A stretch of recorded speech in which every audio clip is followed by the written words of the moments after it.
बिस्मिल्लाहिर्रहमानिर्रहीम। अस्सलाम वालेकुम। प्रोग्राम खिलाफ राय के साथ मैं इफ्तार काज़मी। क्या इमरान खान के ख़िलाफ़ बगावत का मुकदमा दर्ज होने जा रहा है? क्या हुकूमत इस बात की तैयारी कर रही है कि खान साहब को बगावत के मुकदमे में गिरफ़्तार किया जाए?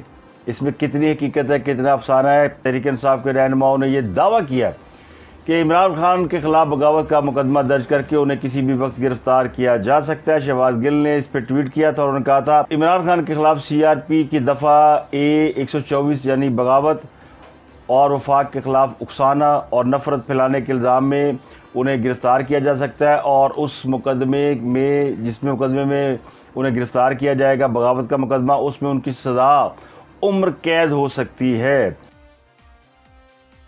तो कल इसके ऊपर वजारत दाखिला की वो कमेटी जो कि इमरान खान साहब के बयानात और उनकी जो 25 मई के इक़दामात हैं उनके हवाले से जायज़ा लेने के लिए बैठी और उस कमेटी ने फ़िलहाल इमरान खान के ख़िलाफ़ बगावत का मुकदमा दर्ज न करने का फ़ैसला किया है और इस मामले को अभी उन्होंने इल्तवा में डाल दिया। अगले हफ्ते इस बात का फ़ैसला होगा, यानी 6 जून को इसका इजलास तलब किया गया है जिसमें इस बात का फ़ैसला किया जाएगा कि क्या इमरान खान साहब के ख़िलाफ़ कोई मुकदमा दर्ज किया जा सकता है या नहीं किया जा सकता। लेकिन जो मेरी इत्तलात है उसके मुताबिक हुकूमत फ़िलहाल इमरान खान के ख़िलाफ़ कोई मुकदमा दर्ज करके उन्हें गिरफ़्तार करने का इरादा नहीं रखती। उसकी वजह क्या है? उसकी वजह यह है कि खान साहब के जो बयानात हैं, जैसा उन्होंने कल बयान दिया था कि इस मुल्क के 3 टुकड़े हो सकते हैं और फ़ौज तबाह हो सकती है और तहरीक इंसाफ के लोग उसको डिफेंड करते रहे, यानी किसी को इस बात पे शर्म नहीं आई कि खान साहब ने मुल्क तोड़ने की बात की है या मुल्क की फ़ौज के हवाले से कोई बात की है। उस पर PTI के लोगों ने ना कोई माफ़ी मांगी, ना उसके ऊपर नदामत का इजहार किया, बल्कि इसका दिफा करते रहे। लोगों को ये तवक्को थी कि शायद मुल्की इदारे इस पर कोई रिएक्ट करें, क्योंकि मुल्क में जब भी मुल्की सालमियत और मुल्की मफाद और वसी तर मुल्की मफाद की बातें इस मुल्क में होती रही हैं, तो मुल्क के ख़िलाफ़ बात करने वालों के ख़िलाफ़ मुकदमा दर्ज करना या उनको अंजाम तक पहुँचाना या उनको गद्दारी के सर्टिफिकेट देना, ये इस्टेब्लिशमेंट की रवायत रही है। सियासतदान ज़ुबानी कलामी एक दूसरे को गद्दारी के सर्टिफिकेट देते हैं, लेकिन इस पर जो बाकायदा एक्शन होता था वो हमेशा फेडरल इदारों की तरफ से होता था, रियासती इदारों की तरफ से होता था। लेकिन अब लगता यूँ है कि जनरल बाजवा ने तहरीक इंसाफ को इग्नोर मोड पे डाल दिया है, यानी तहरीक इंसाफ कुछ भी करती रहे, खान साहब कुछ भी बोले, उनको कोई लिफ्ट नहीं करा रहे।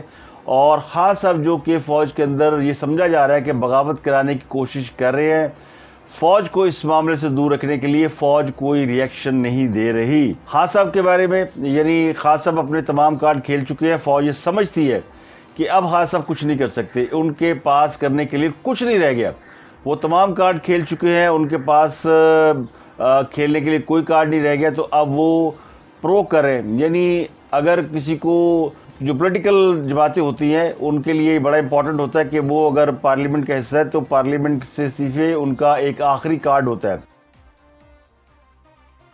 अगर कोई लॉन्ग मार्च करना चाहता है या धरना देना चाहता है तो लॉन्ग मार्च और धरना एक फाइनल कार्ड होता है, उससे पहले मोमेंटम बिल्ड किया जाता है। तो खान साहब ने जो जलसों से मोमेंटम बिल्ड किया था उससे उन्होंने अच्छी खासी अपनी साख बना ली थी, लेकिन लॉन्ग मार्च करने के बाद उन्होंने अपना आखिरी कार्ड खेल लिया और असेंबली से इस्तीफा देकर तो वो पहले ही अपने आप को एक्सपोज कर चुके थे।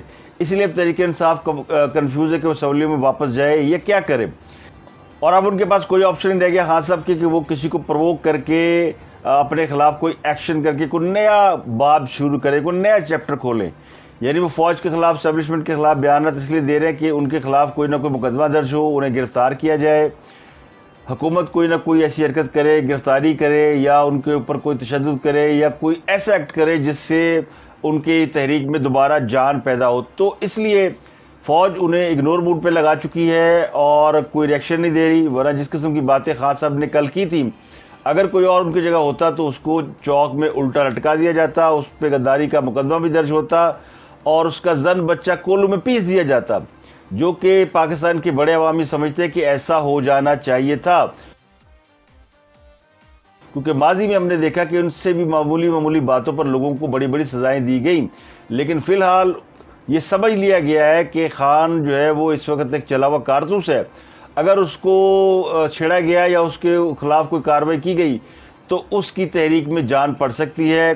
यानी इसलिए फ़िलहाल खान को जो है इग्नोर मोड पे लगा दिया गया। तो असल कहानी ये है कि खान और उनके लोग ये शोर मचा रहे हैं कि खान के खिलाफ बगावत का मुकदमा दर्ज करने जा रही है, हुकूमत फाड़ लेगी, ये कर लेगी, वो कर लेगी। पेशावर हाई कोर्ट से इन्होंने ज़मानत कराई है इमरान खान की, राहदारी ज़मानत, और उसमें अदालत ने 25 जून तक इमरान खान को राहदारी ज़मानत इसलिए दी है कि उनके खिलाफ 25 मई के लॉन्ग मार्च के दौरान कार्य सरकार में मुदाखलत और सरकारी इमलाक को नुकसान पहुँचाने के इल्ज़ाम में उन पर मुकदमा दर्ज हैं। तो अदालत ने, पेशावर हाई कोर्ट ने कहा जी इनको 25 जून तक गिरफ्तार न किया जाए। हालांकि ये मुकदमा पंजाब की टेरिटरी में हुए, लेकिन ज़मानत पेशावर की कोर्ट दे रही, क्योंकि खान साहब ने पेशावर को अपना इस वक्त अपना हब बना रखा है और वो पेशावर की सरकार से मराद भी ले रहे हैं, उनके हेलीकॉप्टर भी इस्तेमाल कर रहे हैं, उनके वसाइल भी इस्तेमाल कर रहे हैं और तमाम सरकारी वसाइल से उसी तरह फ़ायदा उठा रहे हैं जिस तरह वो वज़ीर-ए-आज़म होते हुए उठाते थे। तो अदालत से उन्होंने जिन मुकदमात में ज़मानत ली है उनमें थाना कराची कंपनी, आपरा थाना, तरनोल, कोसार, बाराकू थाना, रमना सेक्रेटरीट, लोही भीर, ये काफ़ी थानों में तकरीबन 16 मुकदमात हैं। हाँ, सब के अलावा इन मुकदमात में असद उमर, शीरी मज़ारी, ज़रताज गुल, खुरम नवाज, शाह महमूद कुरैशी और अली अमीन गंडापुर के नाम भी शामिल है। तो इस पर हाँ साहब ने ज़मानत ली, राहदारी ज़मानत, और तय ये पाया है कि खान साहब अगले 2-3 दिनों में इस्लामाबाद जाएंगे और इस्लामाबाद में वो देखेंगे कि उनको गिरफ़्तार करने की कोशिश की जाती है या नहीं। यानी उन खान साहब की कोशिश है कि उन्होंने गिरफ़्तार कर लिया जाए, लेकिन गिरफ़्तारी वो देना चाह रहे हैं उन मुकदमात में जो उनके ख़िलाफ़ उनकी बयानात पे है। यानी जो बयान उन्होंने फ़ौज के हवाले से या मुल्क तोड़ने के हवाले से कल दिया, वो चाह रहे कि ऐसी बातें करके, यानी बातों पे मुकदमा दर्ज हों और उनको गिरफ्तार किया जाए, किसी एक्शन पे मुकदमा दर्ज ना हो, क्योंकि फिर वो मुकदमा भारी पड़ जाता है, उसके एविडेंस होते हैं। तो बातें होती हैं, वो कहे जी मैंने इस तनाज़ुर में बात की थी, मैंने इस तनाज़ुर में बात की थी, मैंने इस तनाज़ुर में बात की, तो उसके बड़े फ़रार के बड़े रास्ते होते हैं।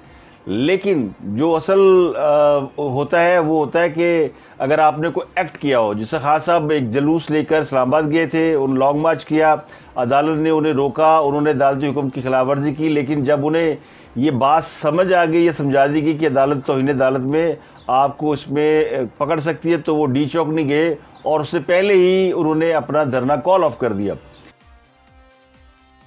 उसके बाद वो अदालत चले गए और अदालत से उन्होंने कहा कि हमें बाकायदा धरने की, लॉन्ग मार्च की इजाज़त दी जाए, अदालत हमें प्रोटेक्ट करे, तो वो भी दरख्वास्त अदालत ने वापस कर दी है। वो खान साहब ने किया सी ना कि हम अदालत के पास जा रहे हैं, मैं सुप्रीम कोर्ट से पूछना चाहता हूँ हमें पूरा एहतजाज का हक है या नहीं है, और जब अदालत गारंटी देगी तो फिर हम एहतजाज के लिए निकलेंगे। तो वो तो नहीं हुआ, वो तो अदालत ने झंडी करा दिया। इसका मतलब ये है कि ना हुकूमत खान साहब को खातर में ला रही है, न फौज उन्हें खातिर में ला रही है, न अदालत उन्हें खातिर में ला रही है, तो सब ने नो लिफ्ट कराई हुई है। लेकिन चूंकि एक बड़ी सरकार, बड़ी सियासी जमात के सरबराह हैं, उनके बहुत से फॉलोअर्स हैं और उन फॉलोअर्स को, यानी वो पाकिस्तानी अवाम है, तो उनका रिएक्शन किसी भी वक्त हो सकता है, इसलिए खुलकर उस तरह की कोई एक्टिविटी नहीं की जा रही, लेकिन कोल्ड शोल्डर दिया जा रहा है। यानी खान साहब मुड़ पावे, रोवण पावे, पिटन पावे, सिर पाड़न पावे, कुछ करें, उनको कुछ नहीं कहा जाएगा। उनको एक उज़्वे मुअत्तल समझ लिया गया है, उनको समझ लिया गया कि ये चले हुए कारतूस है, अब ये कुछ नहीं कर सकते। जो हुकूमती हल्के हैं या जो अस्करी हल्के हैं, उनके अंदर बहुत ज़्यादा इस हवाले से कोई ज़्यादा तशवीश नहीं पाई जाती। उन्हें पता चल गया कि खान साहब एक्सपोज हो गए हैं, खान साहब जो अपने कार्ड, जितने कार्ड हैं वो सारे ओपन कर चुके हैं, उनके पास कोई ऑप्शन नहीं रह गया सिवाय इसके कि आ बैल मुझे मार, कोई उन्हें टक्कर मारे और वो शहीद हो जाए।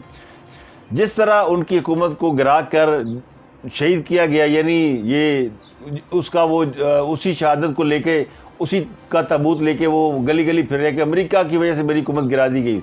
तो इस तरह की कोई गलती ना की जाए कि उनकी हुकूमत को जिस तरह हटाया गया, इस तरह उन्हें दोबारा मौका दिया जाए, कि और जवाब दिया जाए कि जिससे वो अपनी सियासत को चमकाए। क्योंकि खान साहब के पास अपनी कारकर्दगी के ऊपर सियासत करने के लिए कुछ नहीं है, तो वो इश्यूज ढूंढ रहे हैं, वो रोज़ कोई इश्यूज ढूंढ रहे हैं। मुझे कोई इश्यूज मिल जाए, कहते रहे वो जो ऐनक वाला जिन कहता था मुझे बताओ मैं किसको खाऊं, तो वो खान साहब रोज़ाना ढूंढ रहे हैं कि वो किसको खाएं, लेकिन उन्हें कुछ मिल नहीं रहा कि वो किसको खाएं।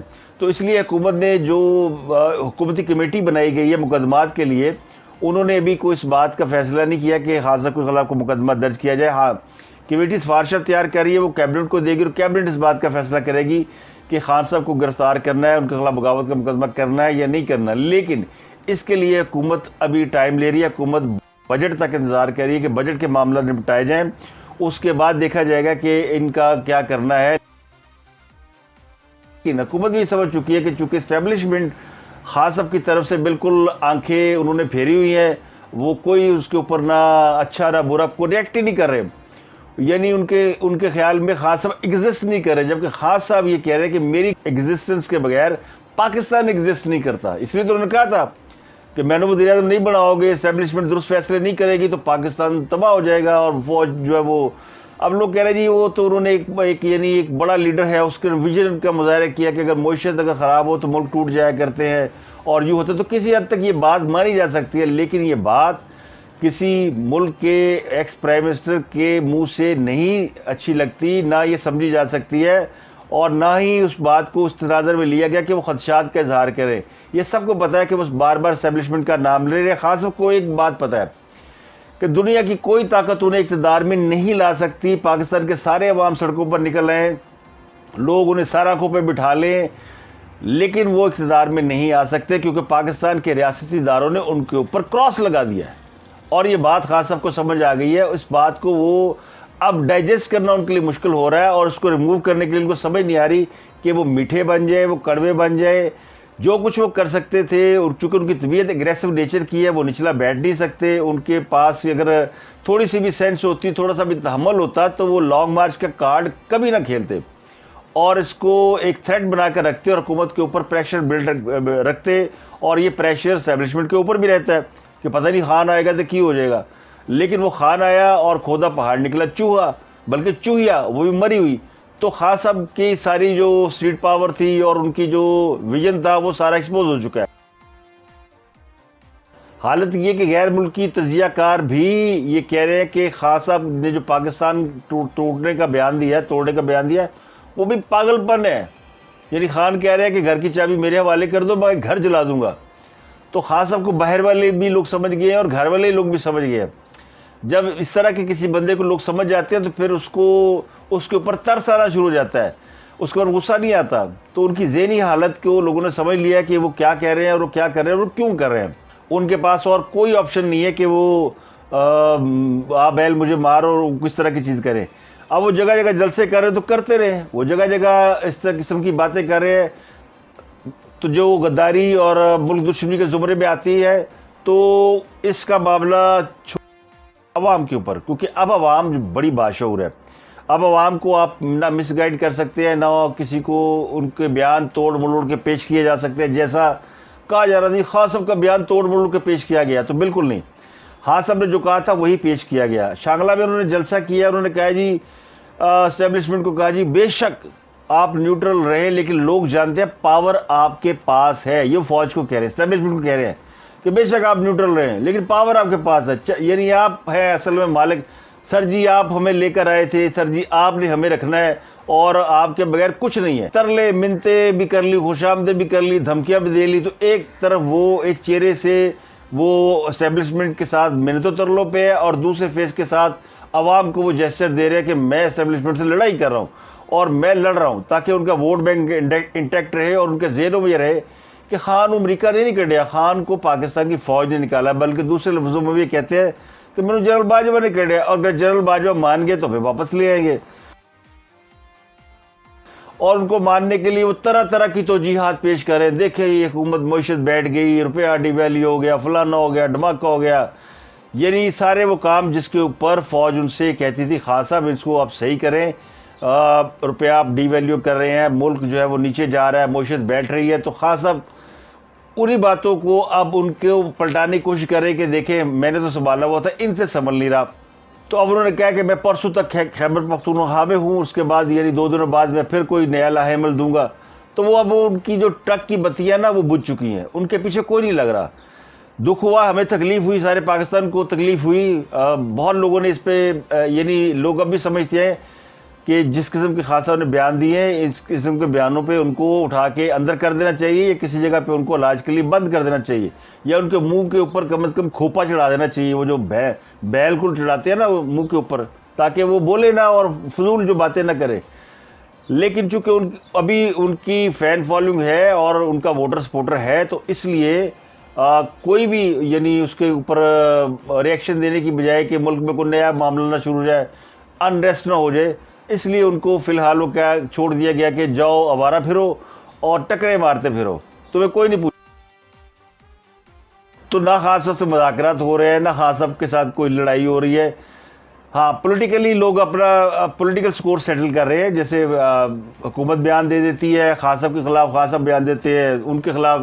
जैसे मरीम नवाज़ ने इसके ऊपर बयान दिया, उन्होंने इसके ऊपर गुस्से का इजहार किया जो खान साहब ने कहा मुल्क के 3 टोटे हो जाएंगे, तो उन्होंने उसके ऊपर कहा उन्होंने कि इमरान खान ये बताए कि ये 3 टुकड़ों वाला नज़रिया उन्हें किसने दिया।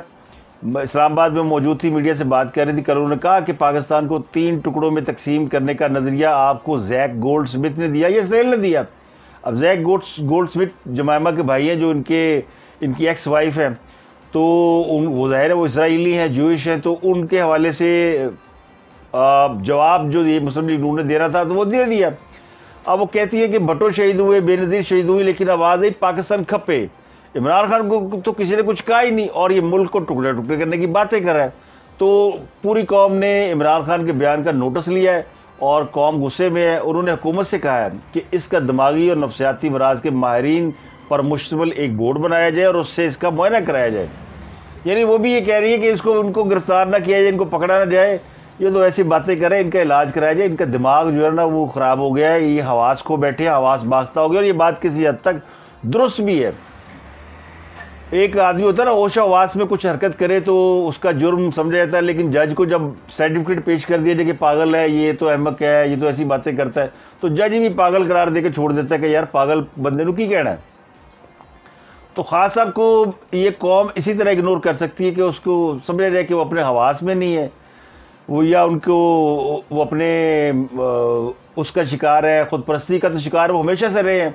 तो अब वो उसी दुनिया के अंदर घूमे, वो कहते फिरेंगे मैं वज़ीर आज़म हूँ, मैं वज़ीर आज़म हूँ, मैं वज़ीर आज़म। कल को यही हाल होनी है। उनके वोटर सपोर्टर उनकी हिम्मत को दाद देनी पड़ती है जो अपने लीडर की इस तरह की बेवकूफ़ी और अहमकाना हरकतों के बावजूद उसका दिफा कर रहे हैं। यानी लोगों का आर्गूमेंट क्या है कि अगर खान बातें करें तो पहले और बड़े लोग बातें करते रहे, तो ये कोई आर्गूमेंट है? तो औरों को गद्दार करार दिया गया, औरों के साथ तो बहुत कुछ हुआ है, सबने जेलें काटी, अंदर रहे, और खान साहब को तो सब कुछ पकी पकाई खीर मिल गई थी। एक तरफ ये मामला चल रहा है और दूसरी तरफ हुकूमत ने पेट्रोल का एक और बम गिरा दिया और पहली बार मुल्क की तारीख में पेट्रोल 200 रुपये क्रॉस कर गया। अब इस पे हुकूमत की जस्टिफिकेशन तो है कि ये सब कुछ पिछली हुकूमत कर गई और आवाम को भी पता कर गई, लेकिन दिल को चैन नहीं आता ना, क्योंकि बैठे तो वो लोग हैं जिनसे तवक्को की गई थी कि वो आएंगे तो हमें को रिलीफ देंगे। बड़ी मुश्किल खारों कड़िया सी कि खा जाएगा, महंगाई कट होएगी और लोगों की कुछ शुनीद होगी, लेकिन हुकूमत आते ही फंस गई। खान साहब ने ऐसे बम बिछाए कि वो सारे बम फूट रहे हैं। लेकिन हुकूमत की तरफ से भी जो लैक ऑफ यानी गवर्नेंस नज़र आता है वो ये है कि वो कहते हैं ना एक कंपनसेट करने की जो लोगों को कोशिश होती है वो नहीं नज़र आ रही। मैं उसकी वजह बताता हूँ। पहले आपको बताता हूँ, पेट्रोल कीमत में जो 30 रुपये इजाफा हुआ उससे पेट्रोल 209 रुपये 86 पैसे हो गया और डीजल भी 30 रुपये बढ़ने के बाद 204 रुपये 15 पैसे हो गया। इसमें इमरान खान साहब ने अपनी कॉल दे दी है। उन्होंने कहा जी कि आज पुरअमन एहतजाज किया जाए, महंगाई बड़ी हो गई है और देखें मुल्क के अंदर पेट्रोल महंगा कर दिया गया और ये महंगाई 30% तक पहुंच जाएगी। तो उन्होंने इसके ऊपर अपनी पॉइंट स्कोरिंग करनी थी, वो कर दी है। और बिजली कीमत वो भी 7 रुपये 91 पैसे, उसकी भी इजाफे में मंजूरी होगी, लेकिन वो जून में नहीं बढ़ रहा, वो अगले महीने से बढ़ेगा। उसकी भी चूँकि प्रोसेस में है, लेकिन बिजली भी अगले महीने से बढ़ जाएगी। तो ट्रांसपोर्ट वालों ने कहा हम 20% किराए बढ़ा रहे हैं, कुछ उन्होंने कहा हम अपनी गाड़ियां खड़ी कर देंगे। तो मजबूरी तौर पर पेट्रोल की कीमत बढ़ने से जो कुछ इस मुल्क में एकदम पैनिक फैल गया। मैंने लफ्ज़ इस्तेमाल कर रहा हूँ, पैनिक फैल गया। लोग बेचैन हो गया कि ये क्या हो गया। 30 रुपये आपने बढ़ाए थे तो लोगों ने बेयर कर लिया, तो 4 दिन बाद ही आपने 30 रुपये बढ़ा दिए। बढ़ा रहे थे तो वो 1 जून को बढ़ा देते, लेकिन नहीं बढ़ाए। लोगों ने समझा कि चलो मजबूरी थी, 30 रुपये बढ़ाए, लेकिन अगले ही दिन आपने 30 रुपये फिर बढ़ा दिए। फिर रात पेट्रोल पंपों पे लाइनें लग गई, और पेट्रोल पंपों पे आप जाके लाइनें देखें तो कोई गरीब आदमी लाइनों में नहीं लगे हुए।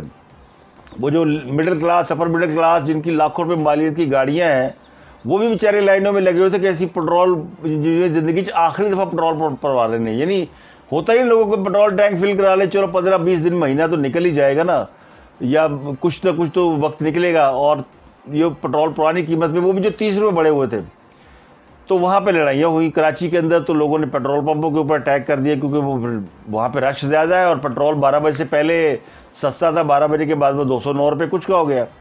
तो ये सब कुछ एक तरफ हो रहा है, और ये है वो खदशा जिसके ऊपर मुस्लिम लीग नून बार बार ये कह रही थी कि अगर हमने ये किया तो हमें सियासी कीमत देना पड़ेगी।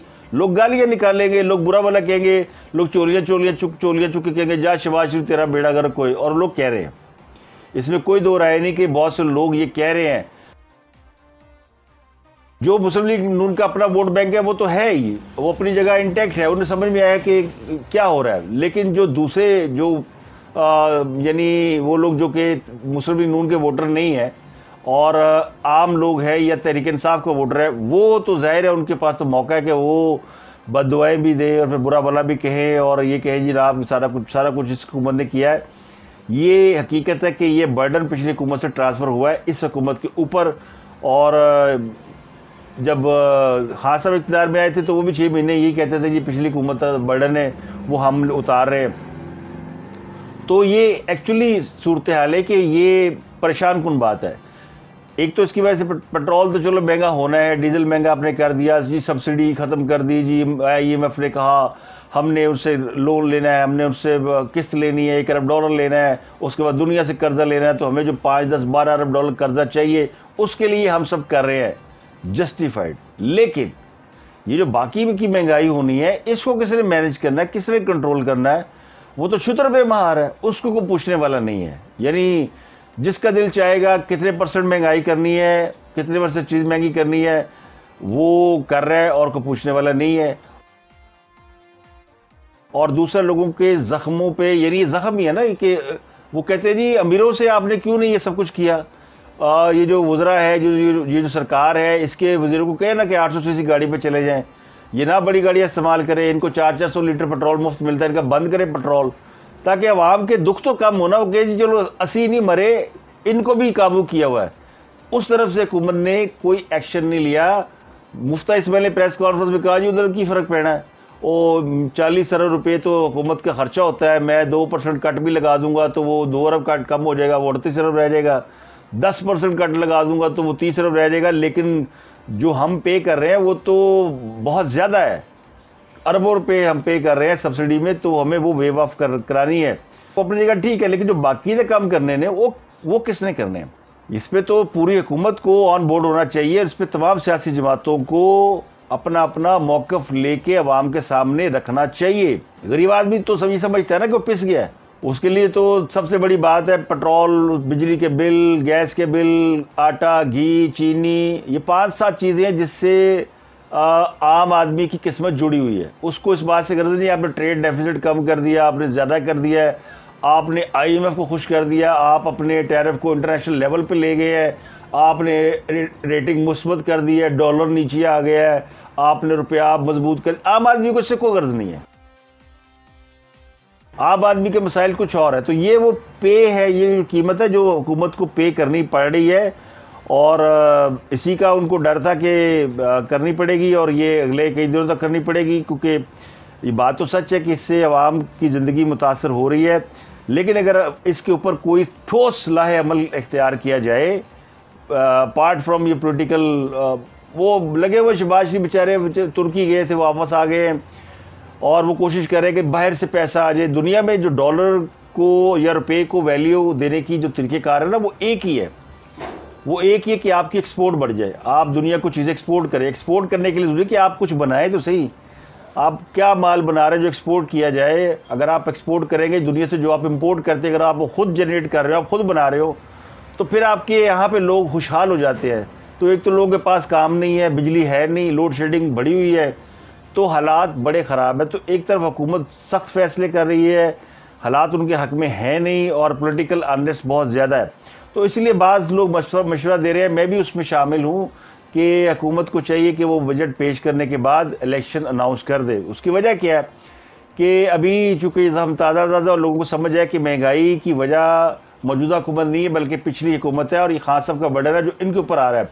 तो अभी अगर इलेक्शन में चले जाएंगे तो लोग इस बात को जस्टिफाई समझेंगे, लेकिन अगर 4-6 महीने साल गुजारने के बाद भी हालात अच्छे ना हुए और सूरत हाल यही रही, इस गर्दाव से ना निकल सके, तो फिर इसका जो डेंट है बहुत ज़्यादा होगा। और अभी एक और प्लस पॉइंट ये कि खान साहब खुद अपने गड्ढे खोद रहे हैं, और अपनी यानी एक तो उनकी साख एक गिर रही थी, और एक उन्होंने अपने पाँव पे कुल्हाड़ियाँ मारनी शुरू की है, तो वो पब्लिक के अंदर अनपॉपुलरिटी उनकी जो है वो बढ़ती जा रही है।